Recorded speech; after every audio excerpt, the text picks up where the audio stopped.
Yang setelah aku rasakan ya, setelah pergi ke Pulau Penyengat Tanjung Pinang tuh, aku merasakan bukti-bukti sejarah nyata. Mulai dari peninggalan-peninggalan sejarah, cagar budaya, spiritual. Itu memang betul-betul terasa kalau ke Pulau Penyengat kan. Tak hanya di Pulau Penyengat aja sih sebenarnya, masih banyak peninggalan-peninggalan sejarah kayak di Istana Siak Matahari itu di Siak Indrapura. Terus Prambanan, Candi Prambanan Sleman Yogyakarta. Sama Istana Basa Pagaruyung dekat Kabupaten Tanah Datar, Sumatera Barat. Perbedaannya nih kalau di Balai Adat itu kan kita masuk dalam keadaan kita langsung melihat bangunan yang kokoh, peninggalan sejarahnya berasa kayak ada tempat khusus untuk penyewaan baju adat, pelaminan yang khas Melayu yang warnanya merah kuning hijau tuh, ornamen-ornamen Melayunya pun terasa kan. Terus walaupun dengan keadaan yang cuman kayak gitu aja, tapi memang nilai sejarahnya tinggi. Ada Gurindam 12 yang Raja Ali Haji tuh semuanya dari 1 sampai ke 12 tuh pasalnya ada kan.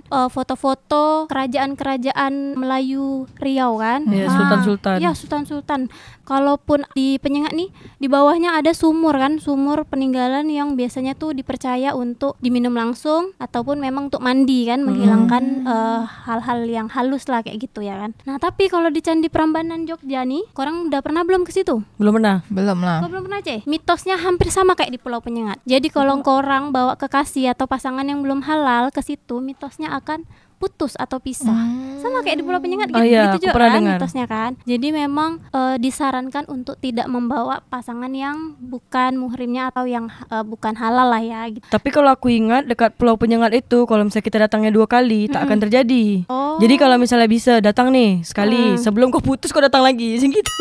Gitu katanya ya? macam gitu katanya. Ya mungkin dibuat mitos macam gitu biar kau tak buat zina dekat sana, macam gitu aja. Karena kan ini kan tempat wisata religi. Iya betul. Kalau di Penyengat kan untuk agama Islam kan. Kalau di Candi Prambanan untuk agama Hindu karena dia candi terbesar di se-Indonesia. Kalau Borobudur tuh bukan candi terbesar juga? Sama, tapi sama-sama di Jogja juga, tapi agak sedikit jauh lah, berjarak gitu, beda. Soalnya dia masuk 7 keajaiban dunia. Betul. Iya, karena dibuatkan satu candi itu hanya 1 malam. Woi. Kurang 1 aja sandinya kan. Betul. Dari 1000 Itu kita kalau di zaman aku dulu pergi ke sana tuh wajib memakai celana. Emang tak boleh pakai celana dulu lah. Salah. Emang tak pakai celana, aku mikir. Kalau ke Candi Prambanan itu tak boleh pakai celana. Jadi telanjang? Bukan. Apa pula? Aduh, salah cakap aku Maksud dia tuh celana jeans. Oh, jadi tak boleh pakai celana jeans. Ya, jadi pengunjung-pengunjung atau wisatawan tuh yang memakai celana jeans biasanya akan disarankan memakai kain jare untuk sebagai penutup di bagian bawah. Ibaratnya tuh kalau kita masuk ke Candi Prambanan itu kayak kita sedang melakukan ibadah lah gitu. Jadi kayak tempatnya khusus untuk spiritual juga, tapi untuk keyakinannya masing-masing. Macam di Bali-Bali gitu. Iya betul. Ada lagi nih beda peninggalan sejarah dekat daerah Sumatera Barat. Istana apa pula? Basa Pagaruyung. Sebelum kejadian kebakaran tuh, ini kan sekarang udah jadi replikanya Istana Basa Pagaruyung. Jadi tuh betul-betul istananya besar betul. Lantainya sampai 3. Jadi lantai pertama tuh itu di bawah lantai pertama untuk tempat pusat kegiatan pemerintah. Memang betul-betul kayak orang-orang di zaman dulu melakukan rapat besar kayak gitu-gitulah, ninik mama kayak gitu. Terus di lantai 2-nya Ini Bukan. Nenek mama tuh kayak cerik pandai tokoh-tokoh agama, tokoh-tokoh orang yang berkepentingan lah, beda. Bedanya memang agak lain, betul lah. Lantai 2-nya lagi biasanya ditaruh untuk kegiatan keluarga dan juga selir-selir. Yang punya selir-selir, punya keluarga itu diletakkan di lantai 2-nya. Terus setiap kamarnya atau setiap ruangan khusus untuk istirahat itu biasanya yang dekat dengan dapur itu yang paling tua.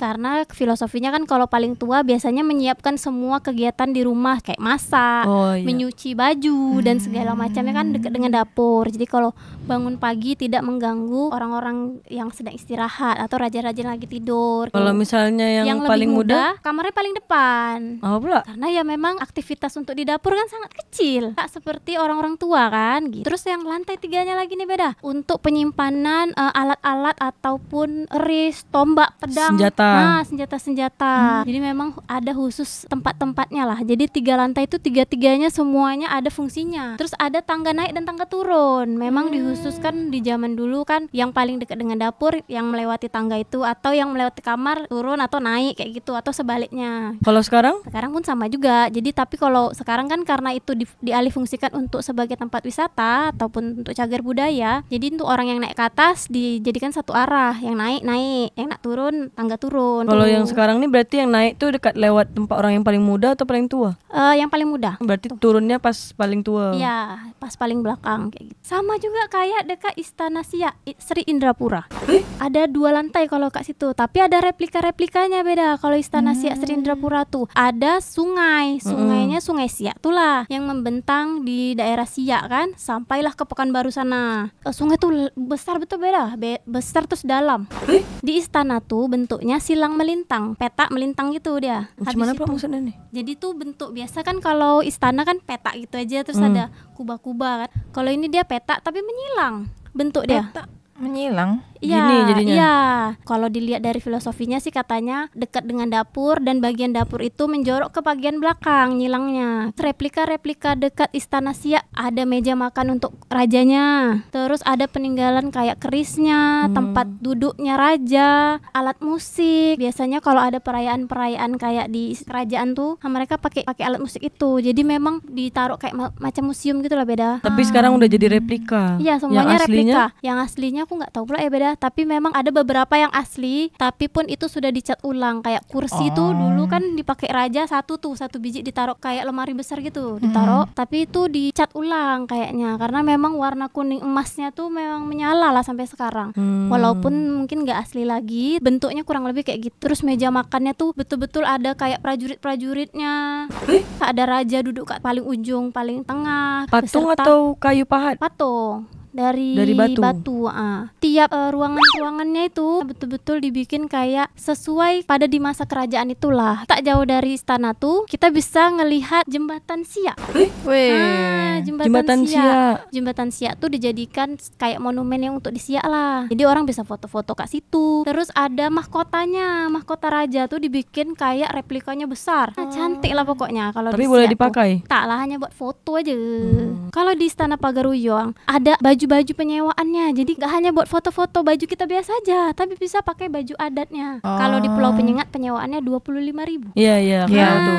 Kalau Istana Pagaruyung bisa pakai sunting, bisa pakai baju koto gadangnya itu. Harganya mulai dari 35.000 sampai 70.000. Tergantung aksesorisnya dipakai seberapa banyak Ya. Kalau di Sleman Jogja tuh yang ke Candi Prambanan tuh biasanya ada jasanya. Kalau misalnya khusus tuh tak ada. Mantapnya lagi nih ya, kita kalau mengelilingi candi tuh gak bisa hanya jalan kaki aja, tapi bisa naik sepeda. Ada penyewaannya. Harganya cuma 10.000 aja. Bisa keliling Candi Prambanan sampai puas. Tapi penat lah Mbak Yu kayu sepeda. Tapi kalau dekat Penyengat tuh ada gelis nama dia, gerobak listrik. Dulu sebelum ada gelis bentor, Becak. motor ya. Becak motor. Terus sekarang udah ada juga penyewaan motor listrik, Volta tuh. Kalau tak salah Mah waktu tuh ada pakai. Ada yang Mandala, ada yang 401. Yang Mandala tuh macam mana pula tuh spek dia sih? Yang Mandala tuh 130 km jarak tempuhnya Mbak Yu. Terus dia ada 2 slot battery. Iya, karena 2 slot baterai itulah bisa sampai 130 betul. Ngecas dia cuma 4 jam aja Mbak Yu. Iya. Kalau dipakai di Penyengat bisa keliling 7 hari 7 malam tuh. Sampai lebaran Idul Adha. Luar biasa. Mbak Yu kan udah pernah sampai ke Siak Sri Indrapura. Di sana tuh ada nggak peninggalan-peninggalan Sultan Riau? Kayaknya nggak ada lah C. Semua yang berhubungan dengan Riau itu ada di Tanjung Pinang C. Masjid Sultan Riau ada di Pulau Penyengat. Makam Daeng Celak, Daeng Marewa adanya di Hulu Riau, Sungai Carang situ. Daeng Celak, Daeng Marewa tuh adalah yang di Pertuan Muda, adanya di Hulu Riau C. Makamnya pun di Hulu Riau. Tapi betul-betul semua peninggalan ataupun sejarah-sejarah Riau yang asli tuh adanya Kak Tanjung Pinang. Jadi orang kalau nak tahu semua sejarah Riau yang asli tuh di Tanjung Pinang inilah perginya. Oh, berarti kalau misalnya aku nak sholat di Masjid Sultan Riau ke Penyengat, bukan ke Pekanbaru? Iya betul. Iya, kalau sana tuh Siak, C. Oh, Siak. Iya, peninggalan Kesultanan Siak.